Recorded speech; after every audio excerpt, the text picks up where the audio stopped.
de vous arrêter. Je crois aux forces de l'esprit.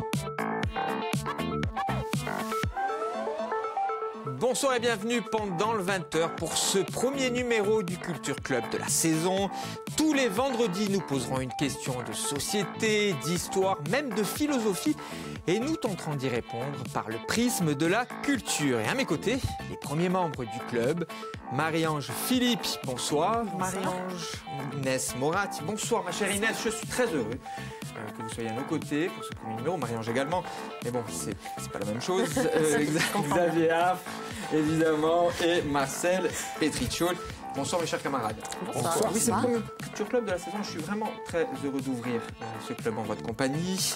Alors, chers téléspectateurs, vous venez d'arriver à la maison certainement agacés par ces embouteillages et fatigués par cette première semaine de rentrée scolaire. Et c'est pour cela que nous allons parler d'Uchronie. Oui, d'Uchronie. Et si l'histoire avait changé de cap? Et les œuvres que nous allons évoquer ce soir en BD, la série Jour J, les grands moments de notre histoire ne sont pas ceux que nous avons vécus. Deux exemples d'Uchronie au cinéma, L'Armée des 12 singes de Terry Gilliam et Nimitz, Retour vers l'enfer de Don Taylor.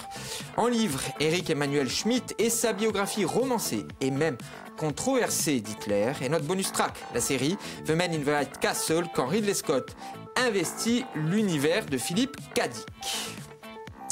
Alors nous allons tout de même donner une définition de ce terme qui peut paraître barbare, qui n'est pas un terme médical, n'est-ce pas Xavier? Uchronie, c'est une définition formulée par le CNRS, rien que ça. Histoire refaite en pensée telle qu'elle aurait pu être et qu'elle n'a pas été, époque fictive, évocation imaginaire dans le temps. Mais j'ai cru que vous alliez parler de Trump, moi. Oui. Ça ressemble beaucoup au début du mandat de Trump. Du mandat de Trump qui aime la réalité, c'est vrai, ouais. Qui aime la réalité alternative et les fake news. Lui-même est une uchronie, hein, finalement. Peut-être bien. Et il y a qu'un jour, on va se réveiller, en fait. Donald Trump n'est pas président des États-Unis. Nous allons commencer avec vous, Marcel, en BD. C'est ce que nous propose la série Jour J.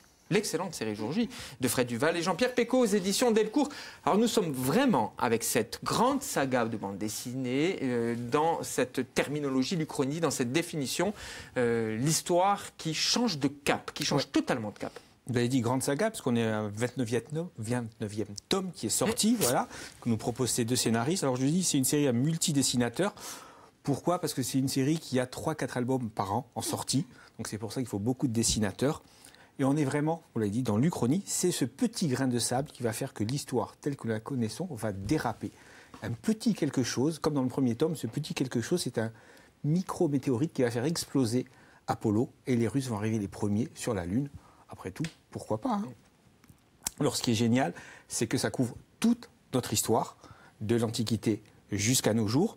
Ce qui est bien, c'est que c'est des one-shots principalement, donc chacun peut aller puiser le thème, la période qui l'intéresse, sans forcément lire les 29 tomes. Ça, c'est vraiment génial. Et puis, c'est à l'infini, le fameux « et si ». C'est à l'infini. Tous, nous-mêmes, on s'est amusé à dire « et si ». Et si, ouais, c'est la construction narrative de toute la saga. Hein. Complètement. Alors voilà, c'est vraiment, alors la série est vraiment très très bien, parfois inégale parce que sur 29 tomes, tout n'est pas excellent bien sûr, mais quand même, il y a un contexte historique qui est reconstitué à chaque fois et vraiment, il y a un énorme travail de recherche qui est fait derrière par les auteurs, franchement, pour restituer tout ce contexte et vraiment se mettre carrément à la place des protagonistes. C'est ça qui est bien, notamment avec l'assassinat de Kennedy, puisque Kennedy n'est pas mort, n'a pas été assassiné en 1963.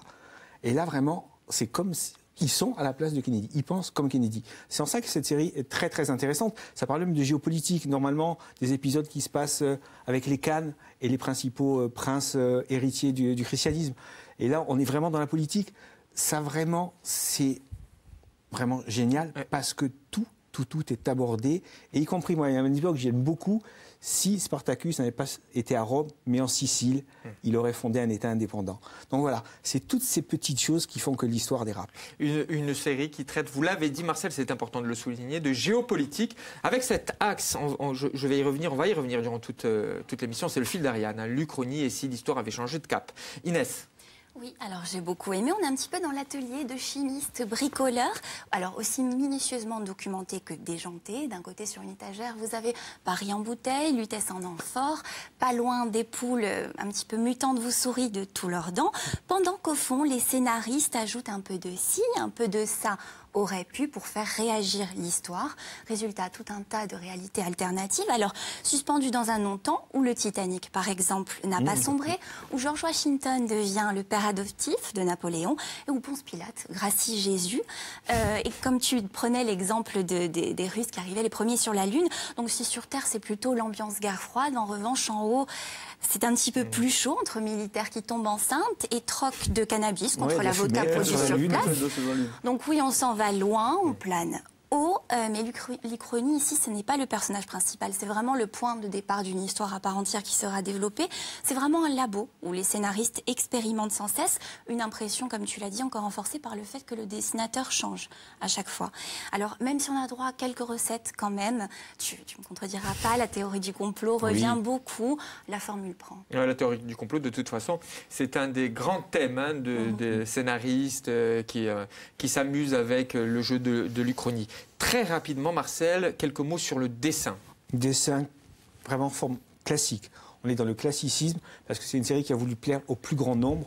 Donc c'est pour ça qu'on a pris des dessinateurs. C'est pratiquement à chaque fois le même style. On ne peut pas différencier vraiment les dessinateurs entre eux. Mais encore une fois, c'est parce qu'il fallait aller très vite, 3 albums par an. Donc on prend des dessinateurs qui sont un petit peu formés dans le même moule.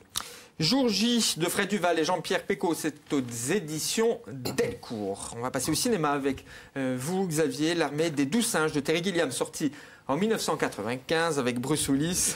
Vous l'avez déjà entendu, celle-là, et un Brad Pitt qui était en ces temps un véritable acteur. C'est le jour de la marmotte. Exactement. Non, alors, en préparant cette émission, je me suis dit quel film je vais pouvoir trouver. Bon, il y en a quelques-uns, finalement, ceux qui traitent d'Uchronie, parce que c'est pas un thème vraiment à la mode, ça fait très longtemps qu'on parle d'Uchronie, voilà.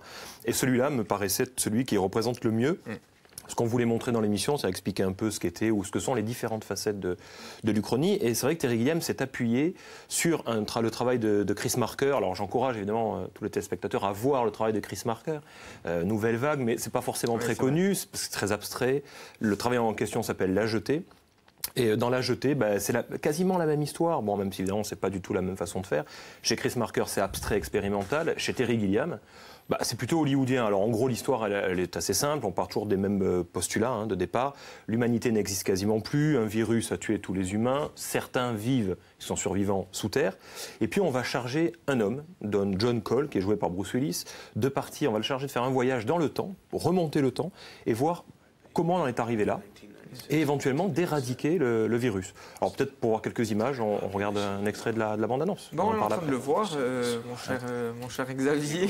C'est pas bien grave, mais on le voit à l'image avec vous. À force de faire... Non, mais c'est ça en fait. À force de faire marmotte... C'est ça, c'est forcément. Mais bon, allez, tac. Non, alors vous le voyez effectivement sur ces images qui sont plutôt bien faites. L'avantage du film de Terry Gilliam, quand il faisait du cinéma, il y a quelques années, c'était de faire des choses simples. Le film n'est pas révolutionnaire en soi sur la façon de le faire et sur la mise en scène, mais c'est très efficace. Et puis du coup, je trouve que celui qui veut vraiment se plonger dans le principe de l'Uchronie, plutôt que peut-être de lire Éric Emmanuel Schmitt ou de lire les 29 tomes de Jour J, même s'il faut le faire, bien sûr, c'est de voir le film parce que de suite, on arrive à comprendre ce qu'est cette Uchronie. Alors bon, évidemment, on a toutes les thématiques souvent... Les maladies, on a souvent... alors on ne parle pas de complot là, mais d'extermination, il n'y a plus d'humains. Et on a souvent cette idée de, si on revient dans le temps, si on fait une action, qu'est-ce qui se passe? Est-ce qu'on modifie le cours du temps? Alors évidemment, sans tomber dans les visiteurs et le côté grotesque, là c'est posé de manière intelligente, de manière presque philosophique, donc voilà, c'est un film important. Tiens, philosophique, est-ce que c'est posé véritablement de manière philosophique, Marie-Ange? Bien évidemment, et puis je me permets de faire une petite parenthèse. Il y a Brad Pitt à son apogée, non pas physique, mais artistique, et oui, bien sûr que c'est philosophique, ça pose des questions de perception, d'imagination, de double. C'est un peu moi, ça m'a beaucoup fait penser à Fight Club dans De David Fincher. Voilà, oui, il y a Brad Pitt, exactement. Alors, c'est pas du tout le même genre de film, mais dans cette atmosphère un peu d'étau complètement resserré entre plein de personnages, au bout d'un moment, on se perd entre les consciences, les subjectivités, tout ça. Et puis, ce que j'ai adoré, c'était l'ambiance. Alors, outre l'intelligence et du scénario et la réalisation, il y a une ambiance vraiment fataliste, plombante, dont la fin sert merveilleusement le propos. Et puis une ambiance anxiogène. Hein, c'est le climat fin de monde. Alors, l'armée des 12 singes, sans trop dévoiler, parce que pour ceux qui ne l'auraient pas encore vu, les 12 singes, en fait, ça vient du roman du Magicien d'Oz, où un général, en fait, le roi réussit à convaincre 12 singes de devenir soldats. Donc Terry Gilliam s'appuie aussi sur un roman qui est quand même assez connu. Voilà, c'est vraiment cette ambiance de fin de monde. Et puis avec ce personnage assez fort joué par Bruce Willis, il y a une histoire d'amour, il y a plein de choses qui sont greffées, mais malheureusement, ou heureusement plutôt, ça n'entrave pas le film. On aurait pu penser que ça va l'alourdir, pas du tout, et je trouve que c'est passionnant de bout en bout. Donc c'est à voir. Un autre film qui n'est pas véritablement passionnant et que vous avez sélectionné pour évoquer cette thématique de l'Uchronie et si l'histoire avait changé de cap, Nimitz, Retour vers l'enfer de Don Taylor, sorti en 1980 avec Kirk Douglas et Martin Sheen. L'Uchronie appliquée à Pearl Harbor. Oui, alors là, c'est pas tout à fait pareil, mais c'est un film important qui fait. Mais d'une certaine manière, ça fait. Tout à fait pareil. Voilà, mais ça fait date quand même. Les années 80, on se pose aussi pas mal de questions. Ça du fait coup, date. Bon, vous avez compris. Et du coup, on le retrouve à bord du porte-avions. Donc le Nimitz, le tournage s'est effectué à bord du porte-avions d'ailleurs, c'est important. Et ce porte-avions est pris dans une tempête électromagnétique, on ne sait pas trop bien, eux comprennent pas trop d'ailleurs, et ils se retrouvent, on comprend au bout d'un moment, et eux comprennent aussi qu'ils se retrouvent juste avant l'attaque de Pearl Harbor. Et alors la grande question qui se pose, au moment, il y a une histoire bien sûr qui se déroule, c'est Kirk Douglas qui se pose la question, il dit mais qu'est-ce que je fais? Voilà. J'interviens. Et à ce moment-là, ça change le cours de l'histoire. Et Pearl Harbor, où je laisse tuer 2-3 000 soldats américains et je laisse dérouler le cours de l'histoire. Est-ce que j'ai le droit de est-ce que j'ai le droit? Voilà. Et est-ce que je le fais ou pas? Et il prendra une décision. Autant de questions auxquelles on ne répondra pas. Et non, parce qu'il faut voir le film, ou pas. Mais non. La seule expérience en fait temporelle que le film propose, c'est le temps perdu. c'est pas faux. Voilà. C'est un clone qui vient du futur d'une Uchronie qui avoue que les films sont de piètre qualité, c'est étrange. C'est ça.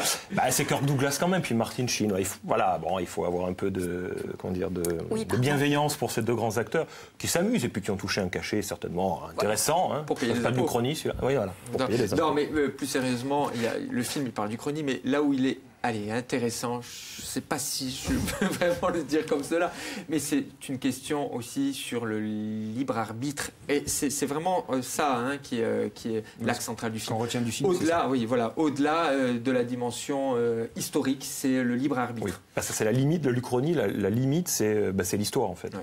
Ça a quasiment aucun intérêt, si je parle en tant qu'historien, ça n'a aucun intérêt, évidemment, pour l'historien.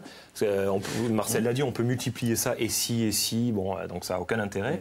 Sauf qu'après, ce qui est marrant, c'est ce que ça renseigne sur l'époque à laquelle c'est fait, sur ce que ça dit du présent, voilà, et puis sur la réflexion, pas sur l'histoire, mais sur comment certains envisageraient l'histoire ou auraient envisagé l'histoire. Voilà, pas après. Ça reste un exercice limité. Les deux films programmés par Xavier Affre, L'Armée des 12 singes de Terry Gilliam, avec Bruce Willis et Brad Pitt, et enfin Nimitz, Retour vers l'enfer de Don Taylor avec Kirk Douglas et Martin Sheen, tous les deux qui évoquent l'Uchronie. Et si l'histoire avait changé de cap, c'est la thématique de notre émission du soir. La littérature, évidemment, s'est emparée du territoire narratif que représente l'Uchronie. C'est notamment le cas du livre La part de l'autre d'Éric Emmanuel Schmitt aux éditions Albin Michel, paru en 2001 et en format de poche en 2003. Il s'agit d'une biographie très particulière d'Adolf Hitler. C'est ça, là en fait on a un autre cas encore de l'Uchronie où c'est d'abord soi-même qu'on remet en question. Version « Et si j'existais dans un univers parallèle ?» En l'occurrence c'est à Hitler qu'on va s'intéresser ici. Nous sommes en 1908, le candidat Hitler comme on le sait est recalé de l'école des beaux-arts de Vienne, mais que se serait-il passé s'il avait été accepté? L'événement aurait pu changer sa vie, mais aussi le cours de l'histoire. En fait, à partir de cette question, Éric Emmanuel Schmitt va mener de front deux récits. La biographie romancée d'Hitler, le dictateur, et ce qu'on pourrait qualifier peut-être d'essai-fiction consacré à Adolphe H., l'anonyme. Les deux, en revanche, sont humanisés, ce qui est à mon sens nécessaire. Non, Hitler, ça n'est pas un concept, ça n'est pas un monstre, il est terriblement humain. Alors attention, l'auteur le précise, je sors ma fiche et je cite « Comprendre n'est pas justifier ni pardonner, mais il n'y a que par la compréhension intime et profonde de l'ennemi que tu peux te battre avec lui. » Très juste. Donc Adolphe s'éloignera peu à peu de la part de l'autre qui l'aurait emmené à devenir Hitler, notamment par sa psychanalyse avec Freud, qui résoudra son problème d'Oedipe. C'est un des messages de l'auteur finalement. Rien n'est jamais joué, c'est l'existentialisme de Sartre.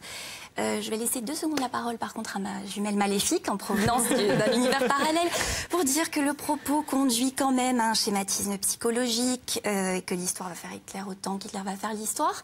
Voilà, faites la terre. Sinon moi j'ajoute que c'est très bien écrit. Est-ce que c'est très bien écrit? Est-ce que ça vous a séduit, monsieur l'historien cinéphile? Alors, si je le prends sur le point de vue de l'écriture et de ce que c'est-à-dire un roman, oui, moi c'est très bien écrit, j'aime bien la façon dont c'est écrit.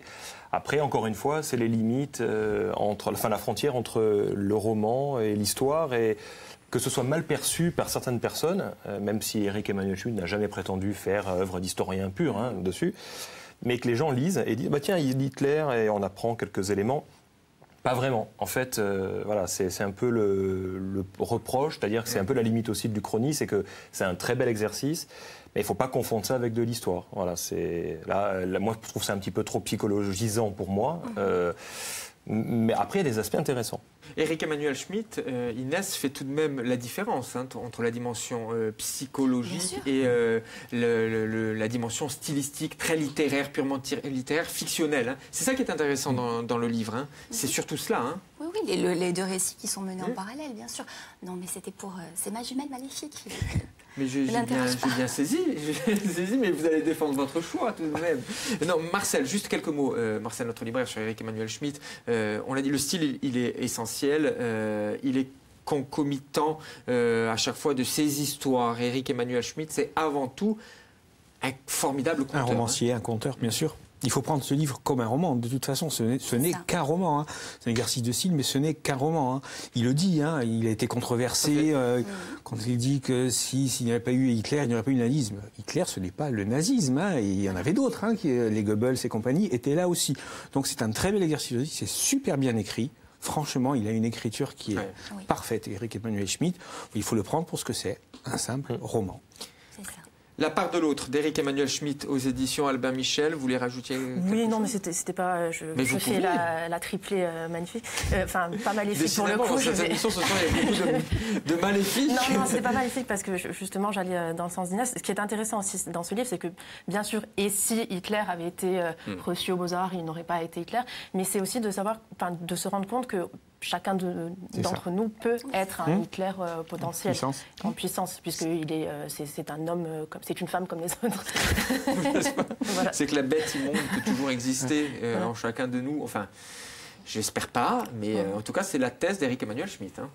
Ou la banalité du mal, hein, ça te rejoint Hannah Arendt. On doit admettre en fait la part de l'autre pour pouvoir la comprendre, aller vers elle, l'assimiler. Oui, d'ailleurs, vous citiez Hannah Arendt, il faut relire les textes d'Hannah Arendt sur ces questions-là. Ils sont essentiels pour la bonne compréhension du phénomène du nazisme, de l'extrémisme, du rejet de l'autre, notamment. Alors on va rester avec Adolf Hitler, on va rester avec le nazisme. C'est un personnage et un thème qui revient souvent lorsque l'on parle d'Uchronie, évidemment. On va parler avec vous, Marie-Ange Philippe, de la série The Man in the White Castle, l'excellente série The Man in the White Castle, d'après Philippe Cadic, produite par Ridley Scott et disponible chez Amazon Vidéo. Si l'Allemagne et le Japon étaient les grands vainqueurs de la Seconde Guerre mondiale, quel serait l'état du monde dans les années 60 ? Alors vous l'avez dit, un postulat a priori commun, pas banal, mais commun, que tout le monde a plus ou moins fantasmé. On est dans un temps donc, qui n'a jamais existé, donc la véritable Uchronie. L'Allemagne et le Japon ont gagné la guerre et se partagent le territoire américain notamment en 3 zones. Une zone japonaise, une zone allemande nazie et une zone neutre. Alors, on va suivre les personnages qui évoluent dans cette époque à la fois absurde et possible. La première saison va s'organiser autour de ça, comment la vie continue, malgré cette horreur dont beaucoup de personnages, s'ils ne vont pas participer, vont cautionner et vont s'intégrer comme dans une banalité affreuse en fait. Et on voit dès les premières images qu'on va avoir affaire à des personnages monstrueux, mais terriblement attachants. Oui. Et qui tombent amoureux, qui ont des problèmes, qui ont des cas de conscience. Et on va finir par comprendre des fois leurs choix, leurs soucis. Et petit à petit, en fait, il va y avoir des objets qui vont apparaître. Ces objets, ce sont des films. Il y a un peu de mystère autour de ça. Et ces objets vont devenir le sujet du film. On va comprendre qu'il s'agit pour les personnages d'une quête autour de ces films. J'essaie de ne pas spoiler. Oui, pas spoiler. Et d'une quête de soi et aussi d'une quête de la vérité, avec comme but, bien sûr, de renverser le pouvoir. Alors, ce qui est intéressant, c'est que ces films, en fait, sont une uchronie dans l'Uchronie. Je ne dévoile pas le contenu des films, mais il y a une mise en abîme formidable qui est, Marcel, je pense, en parlera, très bien retranscrite par rapport au livre. Et c'est très intelligent d'avoir fait d'ailleurs des films, puisque dans le livre original, ce sont des livres, et dans la série, ce sont des films. Alors, outre ce questionnement philosophique, politique, etc., ce qui est intéressant dans ce qui est beau et intéressant dans cette série, c'est que le scénario peut paraître très lent et en fait il est haletant. On est accroché à son canapé. Il y a une photographie magnifique et il y a des acteurs qui sont peu connus, dont Alexa Davalos, et qui sont parfaits. Voilà, majestueux. Et je pense il faudra les suivre. La saison 2 est sortie en début d'année. Qui est génial. La saison 2. Encore meilleur que la saison 1. Encore meilleur que la première saison. Marcel, alors vous avez adoré la série, l'adaptation en série par Ridley Scott, et évidemment, Philippe K. Dick, il est au panthéon de vos auteurs. Ah oui, en termes de science-fiction, il n'y a pas plus haut que Philippe K. Dick. C'était un bouquin qui était, soi-disant, inadaptable. Ils ont eu l'excellente idée d'en faire une série et non pas un film. Et ce qui est vraiment absolument merveilleux, c'est qu'ils ont gardé toute l'essence du livre. Même si ce n'est pas le livre dans son intégralité, dans son originalité, c'est vraiment la pensée de K. Dick qui est dans cette série. Et c'est en ça que c'est vraiment génial. Après, tu l'as dit, les acteurs sont magnifiques, les décors, tout est absolument... Même la musique. Dans cette série, il n'y a absolument rien à jeter. Et encore une fois, c'est l'esprit de K. Dick qui est dans cette série. Il y a des petites améliorations, des petites touches qui ont été rajoutées. Mais vraiment, je pense que K. Dick aurait été fier de cette série. Et puis, ce qui est très intéressant avec des œuvres comme Le Maître du Haut-Château, c'est qu'il pose encore la question de l'éthique en politique, l'éthique de la responsabilité. Ce sont des questions qui sont d'une urgence incroyable encore aujourd'hui. C'est ça qui est très intéressant. Et les questions géopolitiques aussi que pose Philippe K. Dick dans le livre et dans le film. Formidable sur les rapports ouest-est, et les blocs. Ce qui va se passer en Afrique aussi. Exactement, avec l'émergence des pays africains. Formidable. Une leçon de géopolitique appliquée au 21e siècle. Aujourd'hui, c'est ça qui est très intéressant. On prend la mesure de l'importance des dommages collatéraux en plus de ces deux hyperpuissances qui contrôlent non seulement le monde, mais aussi chaque subjectivité de chaque individu. Mais ce qui est fascinant, c'est même la reconstitution et l'imagination, alors sans doute venue de Philippe K. Dick, mais enfin mis en image, de comment la société serait. C'est quand même ce qu'on a toujours pensé ça, si la main avait gagné la guerre quand on était gamin. Et de le voir, c'est vraiment précis, c'est ça qui est assez fascinant. Et la différence qu'il y a entre ce qui se passe aux États-Unis côté allemand et côté japonais, c'est pas du tout la même chose. La société n'évolue pas de la même façon.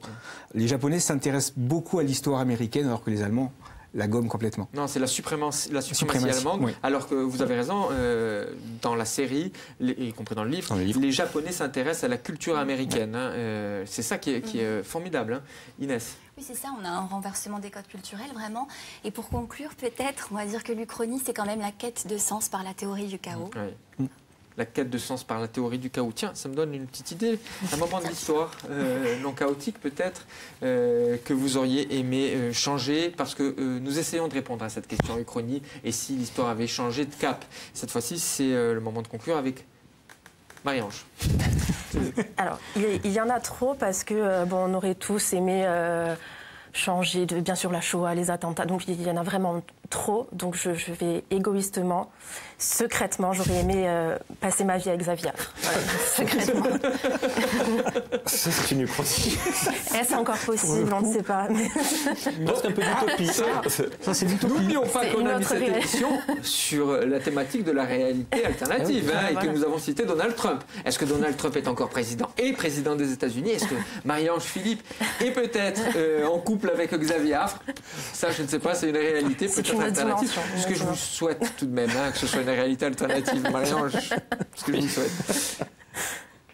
Oh, je vais être terre à terre. Que Pasquale Paul ait gagné à Ponteno. Ah oui, très politique. Très politique, Oui, ça voilà. vous ressemble. Pasquale Paoli, vainqueur à Ponteno. Alors, je vais être très classique en tant qu'historien, je le dis deux fois. Non, il y a un personnage que j'aime beaucoup, c'est Alexandre le Grand. Je me reconnais un peu dans ses pas, modestement. Et du coup, je me dis que si Alexandre, bêtement, n'est pas mort empoisonné, enfin pas empoisonné, mais apparemment d'après les Vous êtes un peu long. dernières recherches, oui, c'est pas ça, il aurait conquis le monde et Alexandre il le aurait Grand, découvert la Chine. D'accord, mais ce n'est pas du tout une uchronie, mais c'est pas grave. Non, vous avez Ça aurait changé la face du monde. Ah oui, si, Mais bien je sûr. pensais que vous vouliez être Alexandre le Grand, c'est Ah pour bah ça. non. Ah d'accord, Non. mais vous le dites souvent. Vite, rapidement. Je reviens il y a 5 minutes au moment où tu ne m'aurais pas posé la question. Bien joué. Je vais rappeler, bien joué, le rappel des œuvres ce soir qui nous ont permis de répondre à cette question. Uchronie et si l'histoire avait changé de cap. En BD, Jour J de Fred Duval et Jean-Pierre Pécaud aux éditions Delcourt. Au cinéma, L'armée des 12 singes de Terry Gilliam. Et limite, Retour vers l'enfer. Et ensuite, en livre, La part de l'autre, d'Éric Emmanuel Schmitt, aux éditions Albin Michel. Et la série, The Man in White Castle, produite par Ridley Scott, d'après l'œuvre de l'immense Philippe Cadic. Merci à vous quatre d'avoir participé à ce premier Culture Club de la saison. Merci à vous de nous avoir suivis. Et à lundi, même lieu, même heure.